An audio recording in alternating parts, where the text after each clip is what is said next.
So ito pong Miyosol na to ay tinulak lang po dito, pinapaltan po sa atin ng kaha. May-ari po nito ay nasa ibang bansa. So maraming salamat. Wala boss. Ito na po yung motor nyo, pinagkatiwala nyo sa akin. Ayan. Okay na po yan. Lahat. So subukan po natin mga kaidol.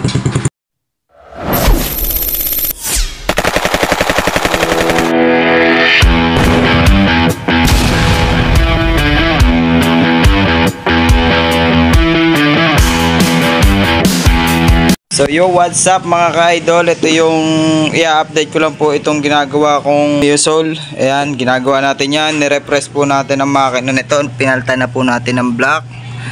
Tapos sa mga ipapagawa nga para dito mga ka-idol ay papalitan na daw ng bagong kaha. At saka ng ayusin daw yung mga wiring. Yan, hindi nakagana kasi yung mga busina. Ito, mga sira na, mga switch. Kaya papalitan na daw ng bago. Tapos ito mga idol ay papalitan na rin natin ng oil seal kasi natagas na. Ayan.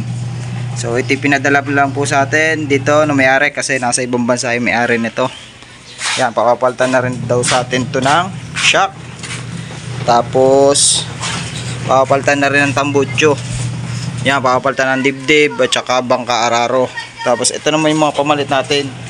Nandito na nga pala, iniipon lang natin. In order pa to. So inaantay lang natin yung iba pang pyesa kasi wala pa yung ibang pyesa. Ito yung engine cover. Ayan, isang set na po yan. Tsaka yung dibdib. Tsaka itong sa headlight. Tapos ito yung sa bulsa. Ayan, original po yan, Yamaha. Tapos yung kaha nya. Ayan na. Kulay gray. Metallic. May decals na rin po siya. May decals na. Ayan, ang ganda po ng pagkakaha nya mga kaidol.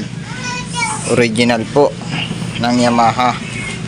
Ayan po ikakabit natin. Tapos dito andito yung pamalit natin na regulator kasi hindi na po nagcha-charge yung battery nito. Kaya papalit na rin tayo ng regulator at saka ng switch. Ayan, papalitan na rin natin. Tsaka battery, papalitan na rin natin yan. Ito papalitan natin. Regulator po. Original po ito ng Yamaha. Ayan. Tapos andito naman mga ka-idol yung tambutso na pamalit. Ito po SC. Ayan po ikakabit natin.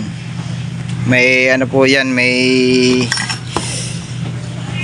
silent. Tapos dito yung elbow nya. Ito. Tapos meron tayo dito switch. Original din po Yamaha. Yan, left and right. Tapos meron din tayo ditong preno. Ito original Yamaha. Papalitan na rin sa atin kasi tumatagas na yung kanya. Ano na, sira na. Kaya papalitan na rin po ng bago. Yan, puro bago na po ikakabit natin. Tapos ito naman yung shock. Yung rear shock. Yan, MR Racing. Ito, buksan natin mga ka-idol. Tingnan natin yung shock na ikakabit natin. Yan, ito po siya mga ka-idol. Ikakabit natin shock. Yan, ikakabit po natin yan dyan. So ang wala pa po dito mga ka-idol ay yung araro at saka yung bangka. Ang wala pa dito. Tapos yung ano pa ba yung wala? Ano ba yung sinabi natin wala? Basta marami pang kulang. So ito lang po muna unahin natin. Unahin po natin wiring. Babaklasin po natin lahat yan. Tapos palinisan natin yung chassis nya bago natin ikabit yung flarings nya. Tapos ito nga pala mga kaidol, nakalimutan ko pala ipakita sa inyo. Ito yung headlight. Yan, may bago rin pong headlight. Original din po ito mga kaidol. Ayan po. So buksan natin. Papalitan na rin daw po natin ang headlight at saka yung taillight pala mga kaidol, may order din si boss. Papalitan na rin daw natin yan para maging bago po lahat.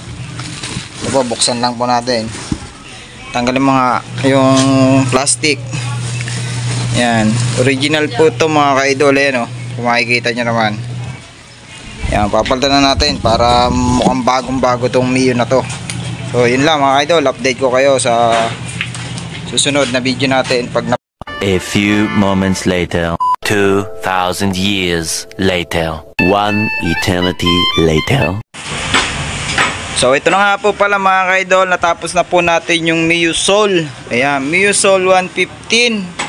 So natapos na po natin, napalitan na po natin ang bagong kaha at mga dibdib, yan, bago na po yan. Ang engine cover, bago na rin, pati yung pipe na ikabit na po rin po natin. Tapos ito ay pininturahan ko na lang po ng silver, samurai po pinangdali ko diyan. Tapos ito naman po mga ka-idol, yung ano niya, yung taillight yan, bago na rin po yan, original po. Tapos yung kaha, at ito na rin po yung nakabitan natin ng 59mm na option 1. Yan, tapos pinaltan din po natin yung shock. Tapos bago na rin po yung susian yan mga ka-idol, isang set po yan, ayan o. Bagong susian, tapos yung speedometer cable ay pinalitan na rin po natin, bago na rin po yan. Nagana na po yung speedometer nya. At tapos ito, bago rin po ito mga ka-idol, itong headlight yan. Gana na po yan, stock lang po yung ilaw nyan, hindi po naka battery operated yan.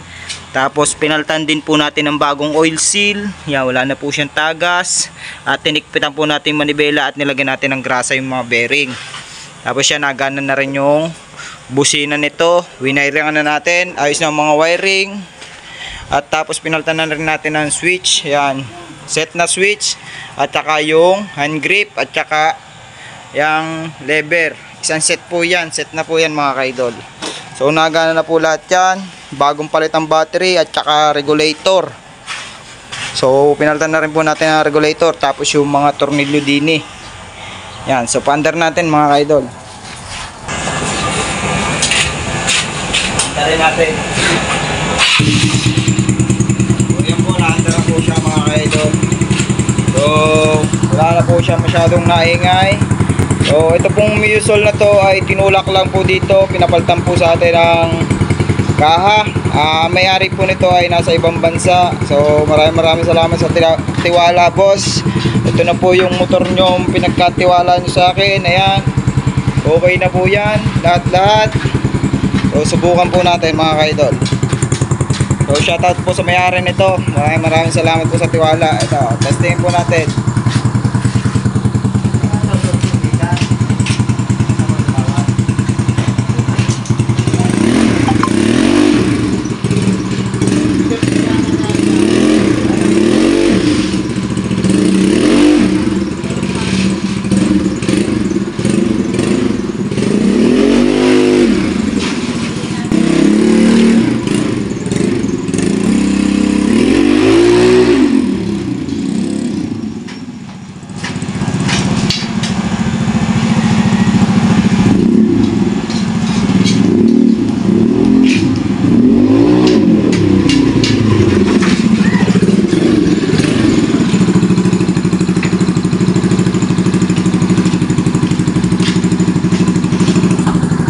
Okay na po mga ka-idol. Ang problema na lang po nito mga ka-idol ay yung upuan. Pag napalitan po ng flat seat yan, maganda na po yan. At saka ng RB8 na max, at saka Novo crank. Ayan, pag napalitan po lahat yan.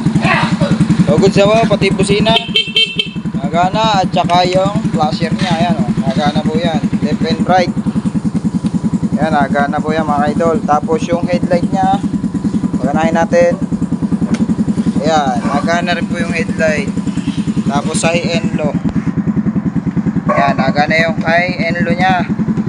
So good sa po, at saka yung speedometer nya nagana na.